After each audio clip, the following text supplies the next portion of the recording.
Gather around, everyone. Today, we're delving into a topic that's been the subject of intense debate: permanent alimony. Let's talk spousal support. Do you want to know how spousal support is calculated and how long it lasts, also known as alimony? My name is Rachel King. I'm about to tell you in 60 seconds or less all about spousal support. So in California, spousal support, again, also known as alimony, is calculated based on the income of both parties and in consideration of the marital standard of living. We have really two timeframes that we look at. Is it a short-term marriage or a long-term marriage? Typically, long-term marriages are 10 years or longer. If it's a short-term marriage, typically the supported party is entitled to support for half the length of the marriage. And in a long-term marriage, it is until further order of the court, either party dies or the supported party becomes remarried. And if I didn't say further order of the court, I meant to say that as well. It can be very controversial. There's a lot of ways to get yourself spousal support or to get out of paying spousal support. If you have a spousal support issue, talk to me. This practice, often seen as a form of financial support for one party following a divorce, has sparked controversy due to its perceived unfairness and potential for abuse. While the intention behind alimony may be to provide necessary assistance during a transitional period, the reality is that it can sometimes result in long-term financial dependence, raising questions about its efficacy and fairness in modern society. Now, let's turn our attention to the concept of no-fault divorce. While proponents argue that it provides a more humane and less adversarial approach to ending marriages, critics argue that it has led to a decline in the sanctity of marriage and an increase in frivolous divorces. In a society where marriage is often entered into, with the understanding that it can be easily dissolved, the incentive to work through challenges and commit to long-term relationships may be diminished. This shift in attitude towards marriage has significant implications for individuals and families alike, raising questions about the role of the legal system in shaping our societal values and norms. Separations. There is a lot of them going on. I'm not even kidding when I say I am receiving anywhere from 3 to 5 calls a week of people going through a separation and wondering what their options are. So I thought this would be a good time to discuss it. Generally, there's 2 options when there's a matrimonial home involved. Option number 1 is you sell the property, you split the proceeds, and you both go your own ways. Option number 2, which is a lot more common, I find, somebody is trying to buy out the other partner to keep the home. Now, generally when kids are involved, there is a child support payment going one or the other way. Either the husband's paying it to the wife or the wife's paying it to the husband. I'm not going to lie, a lot of the times it's the husband paying it to the wife, but I have seen it the other way. On top of that, there is usually spousal support. I shouldn't say usually, but a lot of the times there is spousal support. Now, for somebody who is receiving child support and spousal support, that is used as income to help you qualify for a mortgage. For somebody who is paying child support and spousal support, that works against you and becomes a monthly liability that we have to include in your debt ratios when it comes to obtaining a mortgage.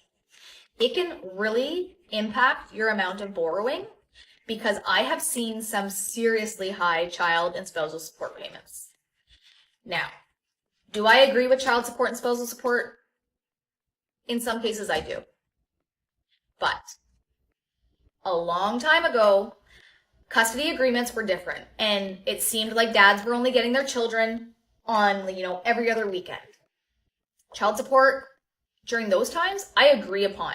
Dads, you're not taking your kids majority of the time, pay up.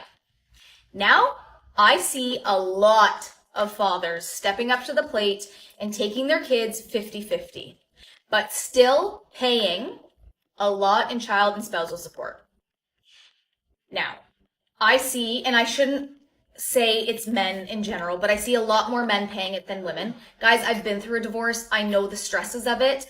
I just can't get with our system making men, and I say men again because it's majority, being penalized from keeping a home or buying a new home because they are paying for their exes to live in the home that they had or to pay for a new home that the ex has when they have their kids 50% of the time. Here's a quick tip that I talk a lot of people into. If you are somebody who's paying child support and spousal support, it's a lifetime pretty much payment until those kids are done school generally. Spousal support, find out what the lump sum payment is going to be. You're going to pay spousal support for X amount of years. Figure out what the total amount is, pay it out with the proceeds when you refinance your house or do a spousal buyout, and pay that spousal support upfront. It's no longer a monthly liability, will not work against you when obtaining a mortgage, and the ex who is receiving the spousal support does not have to include it as income annually. One potential solution to address the issues surrounding permanent alimony and no-fault divorce is to implement more stringent criteria for awarding alimony and to limit the circumstances under which it can be granted. By requiring parties to demonstrate genuine need and financial dependency, rather than simply relying on formulas or outdated assumptions, we can ensure that alimony is awarded in a fair and equitable manner. Additionally, providing more support and resources for couples to work through their differences and strengthen their relationships could help reduce the prevalence of divorce and the need for long-term financial support. It's important to consider the broader societal factors that contribute to the breakdown of marriages and relationships. Economic instability, lack of access to affordable housing and health care, and cultural attitudes towards marriage and divorce all play a role in shaping individuals' decisions and experiences. By addressing these underlying issues and providing support and resources for families in need, we can create a more supportive and nurturing environment for individuals and families to thrive. The issues of permanent alimony and no-fault divorce are complex and multifaceted, with far-reaching implications for individuals, families, and society as a whole.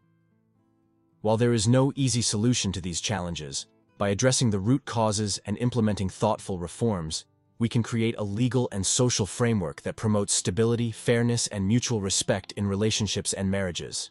It's time to have a candid and constructive conversation about how we can best support individuals and families through life's transitions and challenges. Now, let's explore some additional dimensions of this topic to further deepen our understanding. One aspect that warrants closer examination is the impact of permanent alimony on gender dynamics within relationships.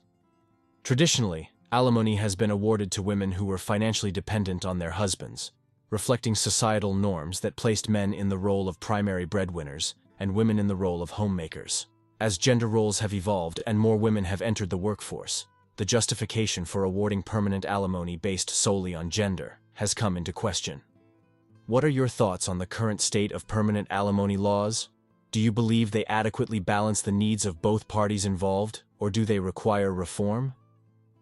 In many cases, men find themselves in the position of paying permanent alimony to their ex-wives, even when the ex-wives are capable of supporting themselves.